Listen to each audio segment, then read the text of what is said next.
Palácio de Buckingham raramente fica longe dos holofotes ou das manchetes de última hora. Neste fim de semana, o príncipe William e Catherine vão atravessar o Atlântico para uma visita oficial ao Canadá. No entanto, o que eles acabaram de confirmar sobre o príncipe Louis tem deixado muitos profundamente comovidos. Recentemente surgiu uma nova informação sobre o pequeno Louis, uma revelação que ninguém esperava. E isto aconteceu pouco depois de a princesa Catarina contar, durante uma conversa com Melania Trump, que o filho mais novo adora colecionar castanhas. Aquilo que parecia ser apenas mais uma notícia leve sobre a família real transformou-se numa surpresa totalmente inesperada. A novidade apanhou a todos desprevenidos e está longe do que o público imaginava sobre o jovem príncipe. Mas afinal, o que foi que o palácio confirmou e por que está a provocar reações tão intensas? Ver algumas das atividades aqui hoje, com o apoio da 1851 Trust e tudo o que as crianças têm desenvolvido, é verdadeiramente entusiasmante. É fascinante observar todos os elementos por detrás deste movimento e também das competições, comentou-se no evento. Acompanhe-nos enquanto revelamos a informação sensível que o Palácio de Buckingham confirmou sobre o príncipe Louis. Uma notícia que tem emocionado muitos. A revelação inesperada sobre o príncipe Louis. As informações recentemente divulgadas sobre o pequeno príncipe surpreenderam por completo a opinião pública. Não porque sejam negativas, mas pelo que revelam sobre a forma ousada e consciente com que o príncipe William e a princesa Catarina estão a educar os seus filhos. Com apenas 7 anos, Louis recebeu a sua primeira proposta para assumir um patronato real, algo extremamente invulgar para alguém tão jovem. Grande parte dos membros da família real, incluindo aqueles que exercem funções oficiais e até alguns que já não o fazem, estão associados a patronatos que apoiam causas sociais, organizações ou instituições de caridade, ajudando-as a ganhar visibilidade e apoio. Mas a decisão que William e Catherine tomaram deixou muitos surpreendidos e bastante emocionados.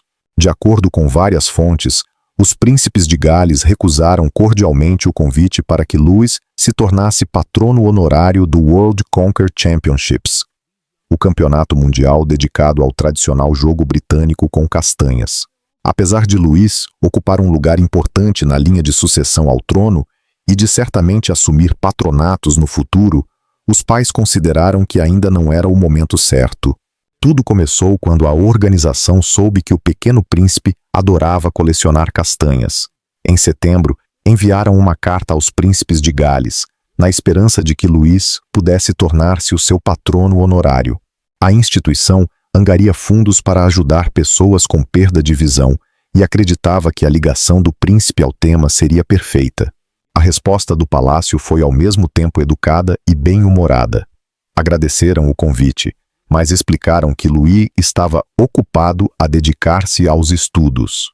O trocadilho encantou o público, ao mesmo tempo que deixava claro que, embora o gesto fosse muito apreciado, o príncipe ainda é demasiado novo para assumir responsabilidades desta natureza. William e Kate, como sempre, mostraram que colocam a infância e o bem-estar dos filhos acima de qualquer expectativa pública. William e Catherine sempre quiseram que os filhos crescessem da forma mais normal possível, afastados do excesso de atenção mediática. Com apenas 7 anos, a vida do pequeno Louis deve girar em torno da escola, das brincadeiras e da família, não de compromissos oficiais. Ainda assim, o convite que recebeu demonstrou o carinho e a admiração que o público já sente por ele. O gosto de Louis pelas castanhas tornou-se conhecido quando a sua mãe o mencionou num evento público. A princesa de Gales contou com humor que a casa da família, o Adelaide Cottage, estava repleta de castanhas, nos armários, debaixo das almofadas e até na cama do pequeno príncipe. Louis chegava mesmo a usar os seus caminhões de brincar para transportá-las, transformando uma simples atividade num jogo cheio de imaginação. Quando chegou outubro, a época das castanhas estava prestes a terminar, e Louis já não tinha muito tempo para aumentar a sua coleção.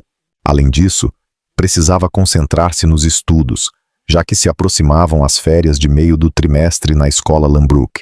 Nessa altura, também começaram a circular rumores de que a família do país de Gales poderia mudar-se em breve para uma nova residência. Se o novo lar for realmente o Forest Lodge, Louis terá ainda mais espaço para explorar e colecionar castanhas nos próximos anos. Por agora, ele continua a desfrutar das pequenas alegrias da infância. Mas o que mais surpreendeu o público na decisão de William e Catherine foi o facto de Louis não ter sido o primeiro jovem membro da realeza britânica a receber uma proposta de patronato tão cedo. De acordo com os registros históricos, as crianças da família real britânica sempre foram incentivadas, desde cedo, a compreender o valor do dever e do serviço público. Ao longo das décadas, vários príncipes e princesas foram introduzidos à vida pública ainda muito jovens, participando discretamente em eventos beneficentes ou acompanhando os pais em visitas oficiais, muito antes de assumirem funções próprias. Essas primeiras experiências ajudavam-nos a perceber o verdadeiro significado de servir os outros e representar a monarquia com empatia e respeito. Os príncipes William e Harry são exemplos perfeitos dessa tradição. Durante a adolescência, os seus pais, a princesa Diana e o então príncipe de Gales, hoje rei Carlos III, começaram a ensiná-los sobre o valor do serviço público. Diana levava frequentemente os filhos a hospitais e abrigos, mostrando-lhes a importância da bondade e da compaixão. William era ainda um jovem adolescente quando começou a acompanhá-la nessas visitas, observando atentamente a forma como ela falava com as pessoas e como transmitia conforto e esperança. Embora na época ainda não tivesse papéis formais em instituições de caridade, essas experiências marcaram profundamente a sua compreensão do papel real. Já na casa dos 20 anos, William começou a apoiar causas por conta própria. Tornou-se patrono da Centrepoint, uma organização que ajuda jovens sem abrigo, e mais tarde passou a defender campanhas de saúde mental, como o projeto Heads Together. Os anos passados ao lado da mãe moldaram-no, tornando-o num líder compassivo e determinado. O príncipe Harry, por sua vez, também começou a aprender o sentido do dever público ainda em idade escolar. Enquanto estudava em Eton, acompanhava o pai em eventos ligados ao meio ambiente e à juventude. O então príncipe Carlos acreditava firmemente que os filhos deviam ver com os próprios olhos o que significa servir o país e o povo britânico. O então príncipe Carlos acreditava que o exemplo era a melhor forma de ensinar. Por isso, fazia questão de envolver os filhos no trabalho do Prince's Trust, a fundação que criou para apoiar jovens em situação de vulnerabilidade.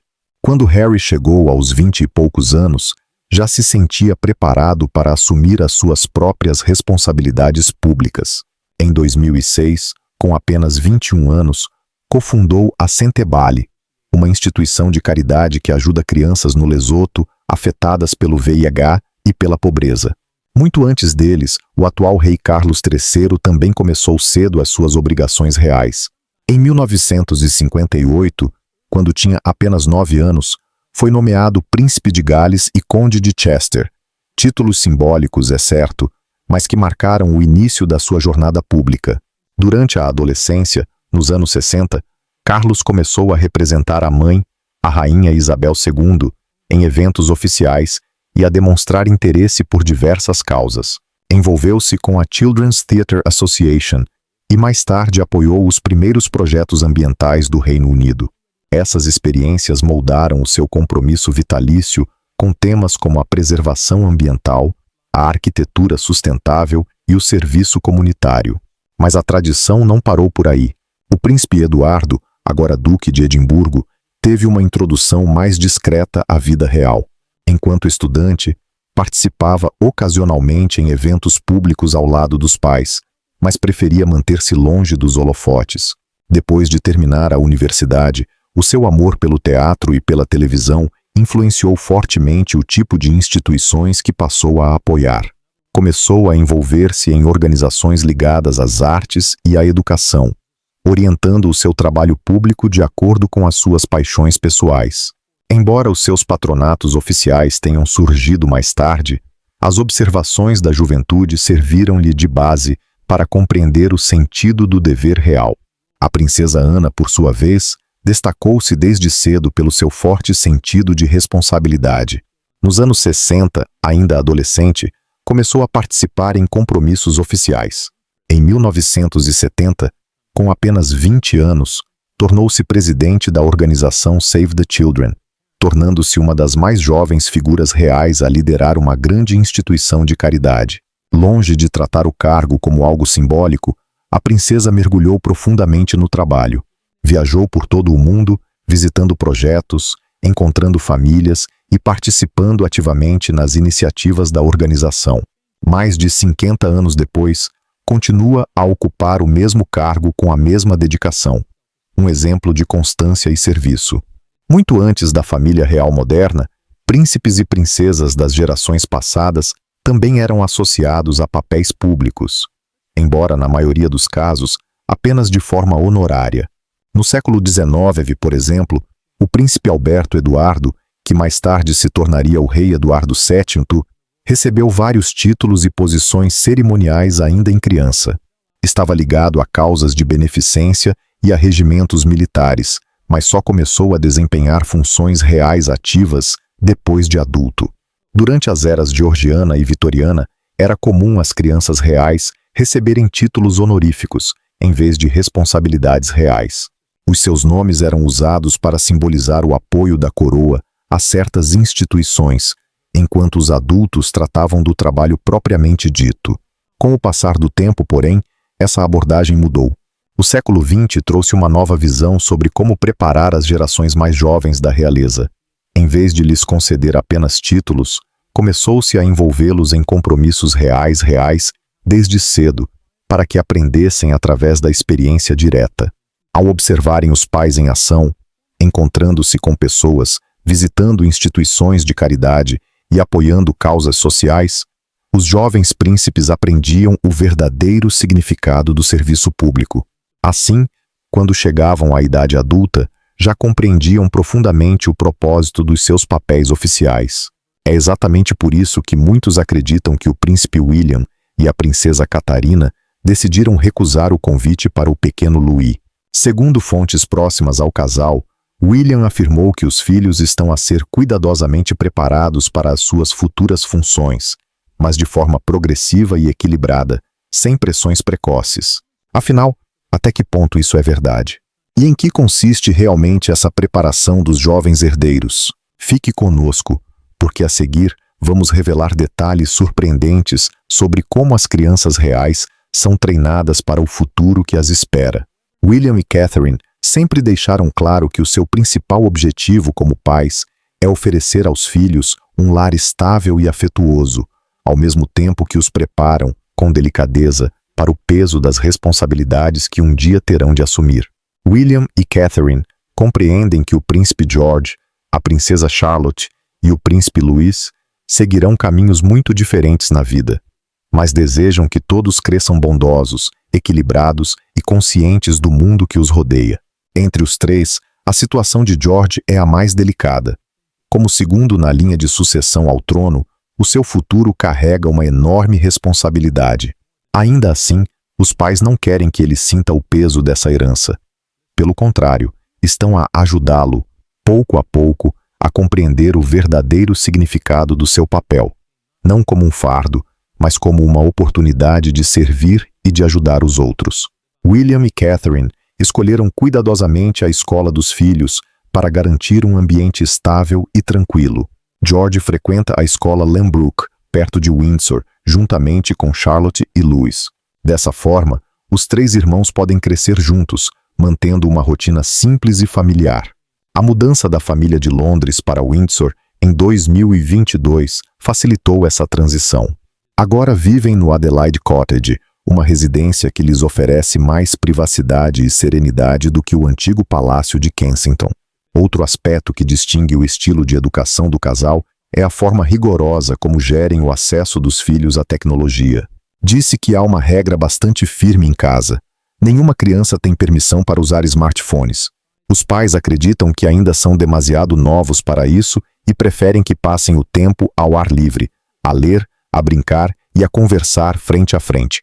Catherine, que há anos se dedica a estudar a importância do desenvolvimento infantil precoce, defende que as crianças aprendem melhor através da ligação humana real, e não através de ecrãs. William partilha dessa visão, alertando que a exposição excessiva ao mundo digital pode afastar as crianças da realidade. Em relação à educação futura de George, o casal já pensa no que virá a seguir. Muito se tem falado sobre a possibilidade de o jovem príncipe frequentar o Eton College, o mesmo colégio que William e Harry frequentaram, ou talvez o Wellington College, também nas proximidades. O que mais desejam é que George tenha autonomia, mas que possa permanecer perto de casa e da família. William chegou a dizer que quer que o filho viva num mundo e exerça uma função que realmente tenha impacto positivo na vida das pessoas. Isto mostra que a intenção não é apenas prepará-lo para ser rei um dia, mas também ajudá-lo a tornar-se um homem melhor e mais consciente. Para a princesa Charlotte, os ensinamentos são igualmente profundos, ainda que diferentes. William e Catherine procuram que ela entenda o seu próprio valor, independentemente de ser a segunda. A história da monarquia mostra como pode ser difícil para os irmãos mais novos encontrar o seu lugar. E o casal quer garantir que Charlotte nunca se sinta em segundo plano. Tratam sempre os filhos de forma igual, certificando-se de que nenhum se sente esquecido ou menos importante. O trabalho de Catherine na área da educação emocional é crucial aqui. Ela tem repetido em várias ocasiões que laços afetivos fortes na infância ajudam as crianças a crescer com confiança e empatia, e aplica esse princípio diariamente em casa. Para Charlotte, isso significa ser amada pelo que é, não pelo título que carrega. Embora o seu futuro papel na família real ainda não esteja definido, William e Catherine querem que ela tenha liberdade de escolha, seja para trabalhar como membro ativo da realeza ou para seguir uma carreira mais independente. No caso de Louis, o mais novo dos três, a abordagem é ainda mais descontraída. Os pais querem que ele viva plenamente a infância, sem pressas nem pressões. Desejam que explore, brinque e descubra os seus próprios interesses antes que surjam quaisquer responsabilidades oficiais. O futuro de Louis é o mais incerto, especialmente porque a família real britânica tem vindo a reduzir o número de membros com funções públicas ativas. Isso significa que, muito provavelmente, Louis poderá ter uma vida mais livre e privada do que os irmãos. Em contraste, o príncipe Harry e Meghan Markle optaram por um caminho bastante diferente na forma de educar os filhos. O seu estilo de parentalidade nasce da experiência pessoal e do desejo de criar um ambiente mais reservado e emocionalmente seguro. Harry falou diversas vezes sobre o impacto que a falta de afeto e de diálogo na sua própria infância teve sobre ele. Chegou a confessar que quer educar os filhos com amor, carinho e presença, para que nunca sintam a mesma distância que ele próprio viveu em criança. Harry e Meghan também decidiram manter os filhos, Archie e Lilibet, longe dos olhos do público tanto quanto possível. Ao contrário da tradição real, onde as crianças costumam aparecer em eventos oficiais desde muito cedo, o casal escolheu a privacidade. Vivendo agora na Califórnia, oferecem aos filhos uma infância mais livre e comum, sem o peso constante dos títulos e das expectativas da monarquia. Esta escolha dá a Archie e Lilibet o espaço necessário para crescerem de forma natural, longe das pressões e protocolos que sempre acompanharam as gerações anteriores. Harry afirmou que esta vida nos Estados Unidos é aquilo que a sua mãe, a princesa Diana, teria desejado. Uma existência tranquila, aberta e autêntica, onde os netos pudessem simplesmente ser eles próprios. O príncipe tem falado abertamente sobre o seu desejo de quebrar o ciclo de dor e sofrimento que, segundo ele, marcou a família real britânica durante décadas. Acredita que muitos membros da realeza foram criados com demasiada rigidez e pouca proximidade emocional, e quer fazer diferente com os seus filhos. Harry costuma descrever Archie como um menino alegre, curioso e brincalhão, e tanto ele como Meghan incentivam essa natureza espontânea. Procuram que os filhos experimentam as suas emoções livremente, sem serem obrigados a esconder sentimentos por detrás das formalidades da realeza. O casal também é muito cuidadoso com a tecnologia. Meghan já falou publicamente sobre os perigos das redes sociais e o impacto que estas podem ter na autoestima das crianças. Por isso, decidiram adiar ao máximo qualquer contato dos filhos com o mundo digital. Em vez disso, privilegiam atividades simples e humanas, ler em família, brincar ao ar livre e passar tempo juntos sem ecrãs. O objetivo é criar um ambiente onde Art e Lilibet cresçam ligados à vida real e não dependentes de um universo virtual. A educação é outro ponto em que demonstram flexibilidade e equilíbrio. Embora as crianças estejam a ser educadas nos Estados Unidos, há rumores de que Harry possa um dia considerar enviá-las para escolas no Reino Unido, para que mantenham uma ligação com as suas origens britânicas. Por agora, contudo, o que mais importa para os pais é que os filhos aprendam num ambiente saudável e emocionalmente positivo. E como Art e Lilibet estão muito distantes na linha de sucessão ao trono, terão provavelmente vidas mais independentes do que as gerações anteriores. Apesar de ainda estarem numa fase inicial de crescimento, as crianças reais já demonstram um impacto surpreendente. Tanto a princesa Charlotte como o príncipe George, mesmo tão jovens, têm deixado marcas visíveis e, por vezes, inesperadas no coração do público britânico. Vale a pena olhar mais de perto para o que já alcançaram. O impacto surpreendente das crianças reais desde tenra idade, mesmo sendo ainda muito jovens, os filhos de William e Catherine já provocaram mudanças profundas, algumas históricas, a começar pela princesa Charlotte. Desde o momento em que nasceu, em maio de 2015, ela fez história e alterou silenciosamente o curso da monarquia britânica. Charlotte tornou-se a primeira princesa na história do Reino Unido a não ser ultrapassada por um irmão mais novo na linha de sucessão. Isto deveu-se a uma lei aprovada em 2013, o Succession to the Crown Act, que pôs fim à antiga regra que dava sempre prioridade aos herdeiros do sexo masculino. Antes dessa reforma, se um menino nascesse depois de uma menina, ele passava automaticamente à frente dela na sucessão, independentemente da idade de cada um. O nascimento de Charlotte foi a primeira aplicação prática desta nova lei, simbolizando uma viragem importante rumo à igualdade de gênero dentro da própria monarquia. Mesmo em bebê, Charlotte representava um novo capítulo da história real britânica, mais moderno e mais justo. À medida que cresceu, a influência da princesa começou a expandir-se de formas inesperadas. A sua simples presença em público gerou o que os meios de comunicação chamaram de efeito Charlotte. Sempre que era vista em fotografias ou aparições oficiais, as roupas que usava esgotavam em poucas horas. O fenômeno começou logo após o seu primeiro retrato oficial, em 2015, onde aparecia com um simples casaquinho de malha, uma imagem que capturou o coração do país e marcou o início de uma nova era para a realeza moderna. A fotografia de Charlotte, tirada com um casaco de malha azul claro de uma marca espanhola, tornou-se viral em poucas horas.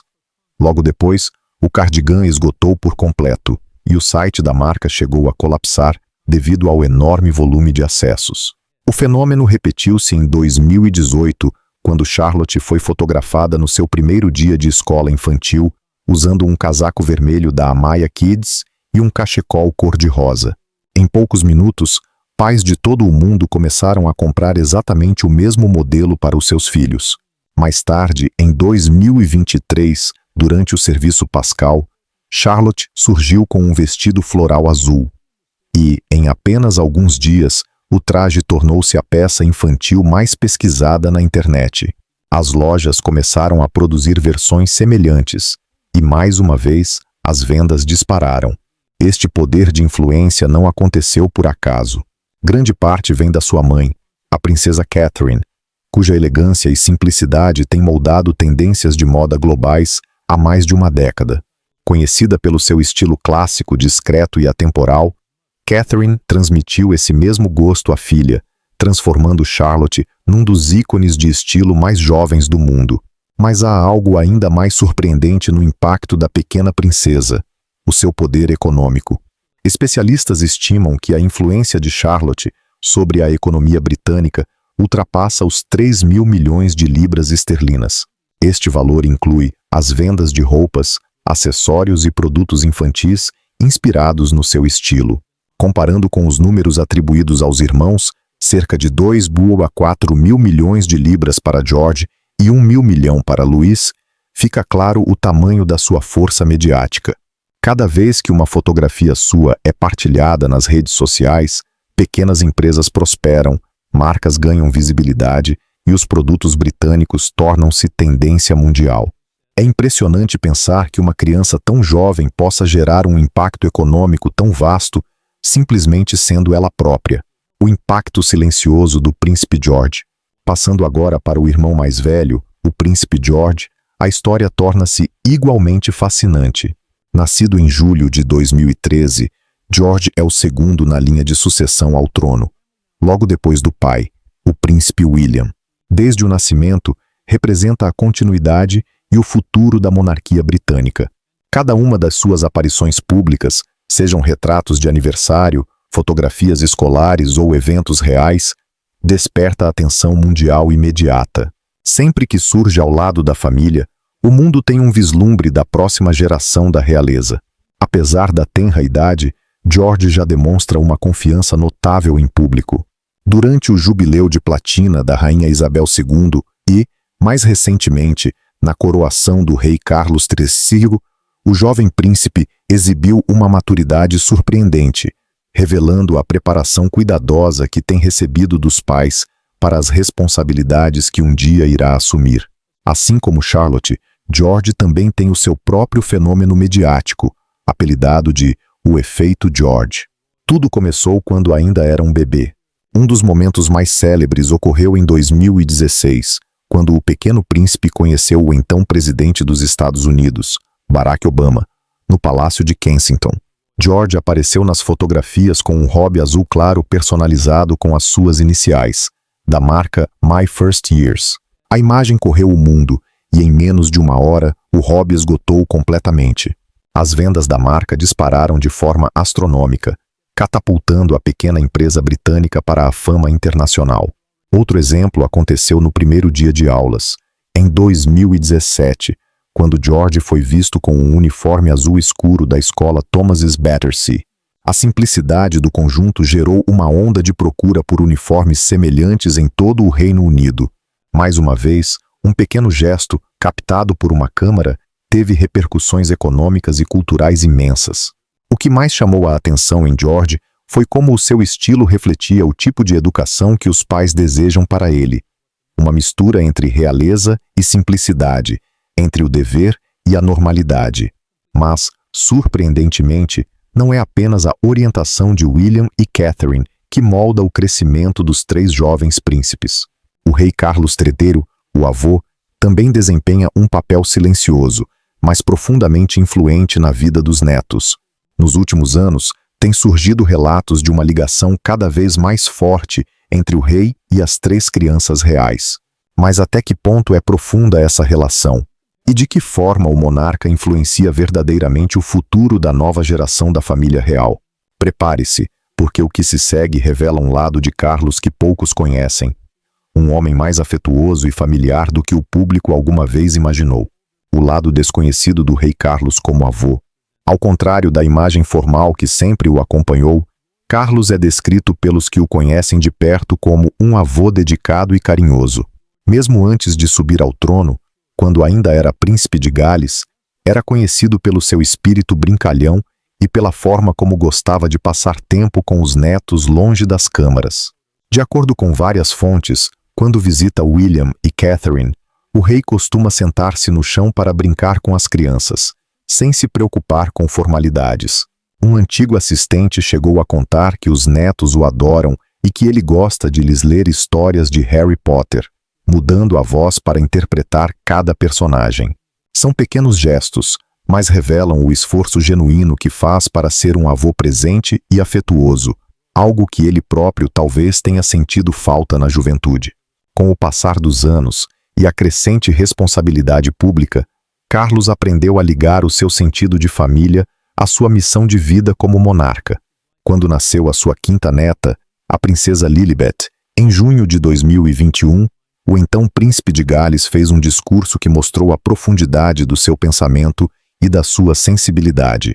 Durante uma visita a uma fábrica, afirmou: "Momentos como o nascimento de um neto fazem-nos refletir sobre o legado que deixamos às gerações futuras. Essa simples frase uniu vida pessoal e dever público de forma comovente.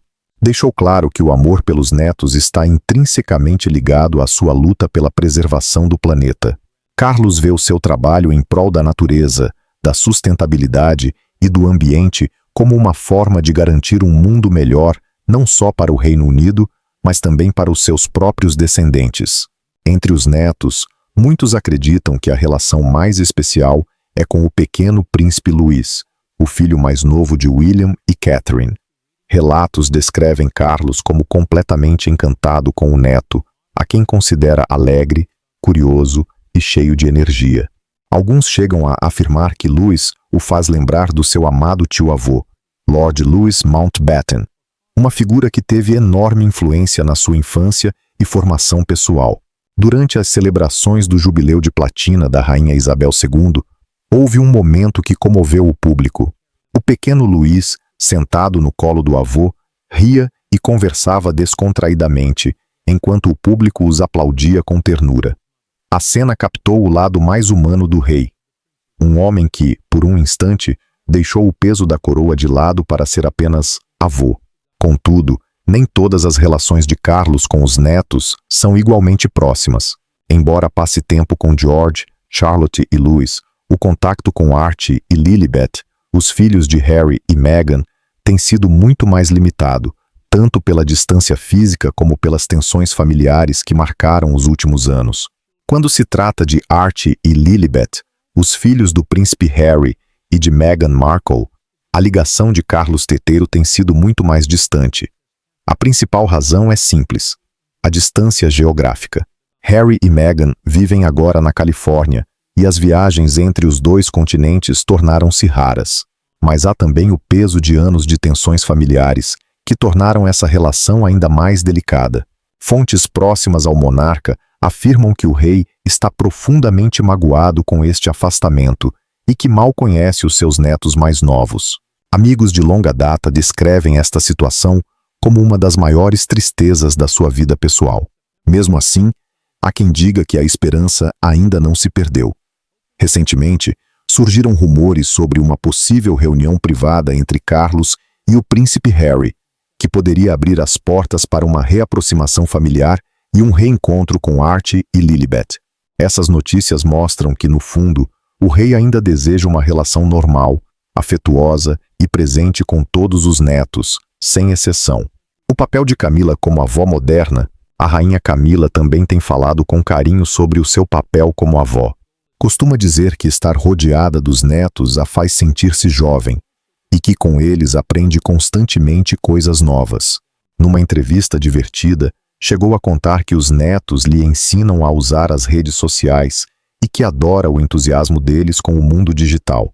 A paixão de Camila pela leitura é outro traço que se reflete na sua vida familiar. Ela fala frequentemente sobre o prazer de ler em voz alta para os netos e de escolher livros especiais para cada um. Durante uma entrevista de Natal, contou que uma das netas era fã de Philip Pullman, por isso ofereceu-lhe La Belle Sauvage, enquanto os gêmeos foram presenteados com O Senhor dos Anéis, de Tolkien. Na coroação de Carlos III e Camila, os 5 netos adolescentes da rainha, Lola, Elisa, Gus, Louis e Freddie, tiveram papéis de destaque na cerimônia. Foi um gesto simbólico, mas que mostrou a importância que ela dá à família e ao envolvimento das gerações mais jovens. Apesar das dificuldades passadas, Camila conseguiu construir uma relação afetuosa e estável, tanto com os seus próprios netos como com os netos de Carlos. Com o tempo, os jovens príncipes habituaram-se à sua presença, e ela tornou-se uma figura constante e carinhosa no círculo familiar.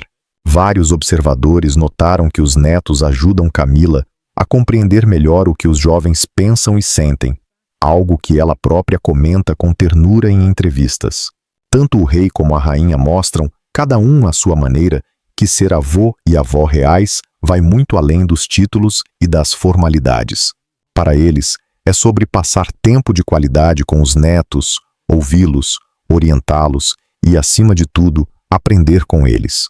A influência de Carlos nasce do seu profundo amor pela natureza e do desejo de deixar um legado positivo para o futuro. Já Camila expressa o seu carinho através de gestos simples: livros, histórias, brincadeiras e atenção genuína. Juntos, mostram ao mundo o que significa ser avós reais no século XXI. Pessoas afetuosas, presentes e verdadeiramente humanas, que valorizam a família acima de tudo.